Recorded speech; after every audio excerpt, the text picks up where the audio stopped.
l'Australie est la meilleure destination pour toi pour partir en Working Holiday Visa. Déjà en Australie, il y a des animaux mais de fou. Tu as des animaux préhistoriques que tu trouves pas ailleurs.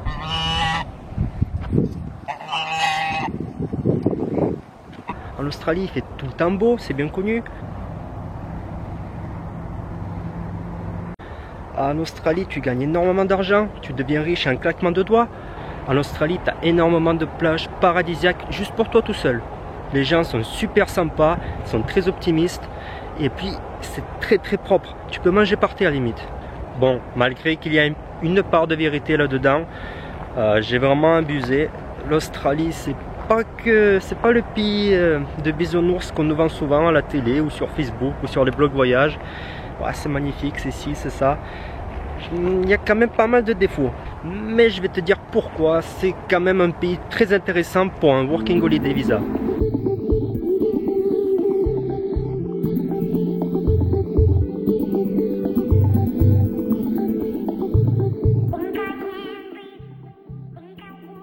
Bon, j'ai décidé de tourner à l'extérieur. Un petit parc plutôt sympathique.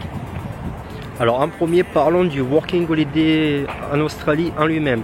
Donc c'est le Working Holiday le plus populaire qu'il y a. L'Australie a délivré plus de 220 000 visas rien qu'en 2015. Donc les chiffres ils ont sûrement dû augmenter en 2016. Donc sur les 220 000 visas délivrés, il y en avait plus de 25 000 de Français, dont moi.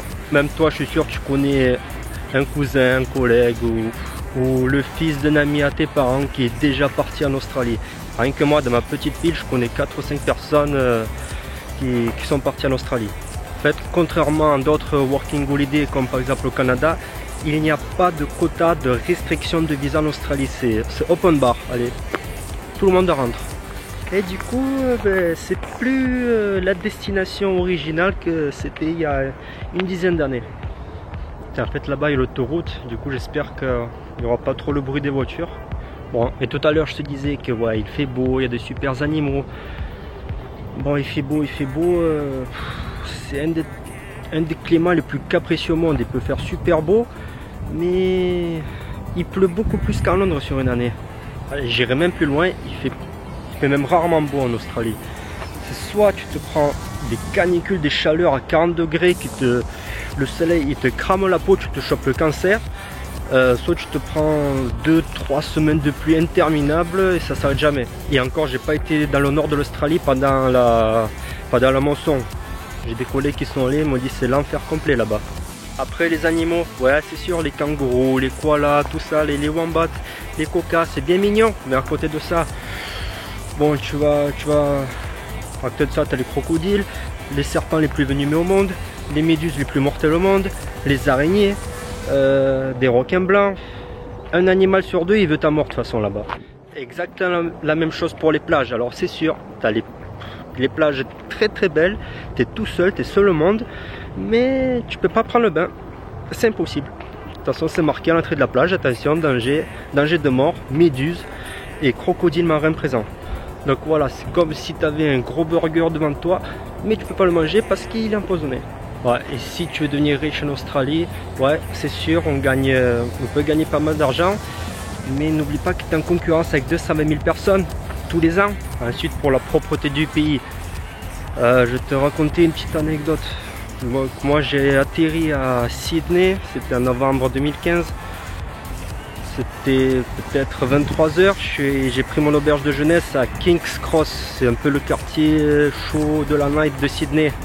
Bah, je suis arrivé, bah, il y avait plein de jeunes backpackers complètement bourrés, il y en a qui vomissaient, t'avais des mecs qui étaient drogués, des prostituées de partout, la rue elle était sale, c'était dégueulasse. J'ai dit putain où est-ce que je suis arrivé. Moi on m'a vendu voilà, l'Australie tu vois c'est super propre et tout, mais bon c'était un peu l'exception, c'était un peu voilà. Après bon j'ai pu visiter le reste de la ville, c'est vrai. Même si c'est pas la ville la plus propre au monde, en général, ouais, l'Australie c'est quand même beaucoup plus propre que la France. Donc voilà, le pays il a ses côtés positifs comme ses côtés négatifs. Il n'est pas meilleur ou pire que n'importe quel autre pays. Mais c'est un pays unique en son genre, faut l'avouer. Alors peut-être que toi aujourd'hui tu es là, tu as envie de partir, mais tu hésites encore sur la destination, que tu as envie de changement, mais vu que c'est ton premier grand voyage, t'as pas envie d'être trop dépaysé non plus. Si tu cherches à rencontrer des gens du monde entier, alors de tous les continents, de toutes les origines, ou alors tu es plus dans une optique de tour du monde, ben même comme ça, je te conseille quand même de venir en Australie.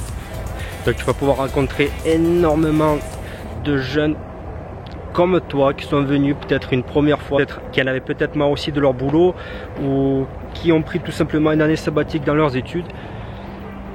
Et bien tu vas pouvoir rencontrer tout plein de jeunes comme ça de ton âge, des Taïwanais, des Coréens, des Anglais, des Allemands, des Français, même des Australiens. Voilà, plein de jeunes avec la même mentalité que toi. Tu vas pouvoir apprendre à te débrouiller. Puis voilà, l'avantage c'est que c'est loin de la France. C'est quand même très différent, surtout au niveau faune et flore. Mais bon, ils ont quand même le monde de vie occidental, donc c'est pas super non plus dépaysant. Ça reste occidental, ça ressemble un peu à l'Europe. C'est l'Angleterre du Sud un peu. Bon, de plus, l'Australie ils parlent anglais. Bon, leur anglais à eux un peu, avec un accent un peu bizarre. Mais voilà, tu vas pouvoir apprendre l'anglais. Et une fois que tu sais parler anglais, l'anglais tu vas pouvoir l'utiliser de partout. Et puis tout est relativement simple en Australie. Il n'y a pas les démarches comme en France. Par exemple, si tu veux un appartement, c'est très simple. Si tu veux une voiture, c'est très simple. Même pour trouver du travail, bon, ça c'est pas simple, mais c'est un peu plus simple qu'en France. Personnellement, je trouve que l'Australie, c'est un peu une école de voyage. Voilà, c'est très simple de voyager dans ce pays. Tu vas pouvoir apprendre beaucoup de choses. Et ensuite, ben, tu pourras partir vers d'autres destinations avec l'expérience que tu auras acquise en Australie. Donc si tu veux commencer ta vie de globetrotter, c'est vraiment une destination que je te conseille. Même si tu n'es pas débutant en voyage, si tu es déjà en train de faire un tour du monde. Par exemple, j'ai rencontré pas mal de tours de mondistes là-bas. Ils font un stopover en Australie pendant 1 an pour se refaire des sous et pour continuer tout simplement leur tour du monde. Donc voilà, là je t'ai donné un peu une idée du pour et du contre du Working Holiday en Australie et pourquoi je le conseille. Alors surtout abonne-toi à ma chaîne, je vais sortir d'autres vidéos en rapport avec le Working Holiday en Australie et t'aider à réussir ton Working Holiday là-bas. See you later.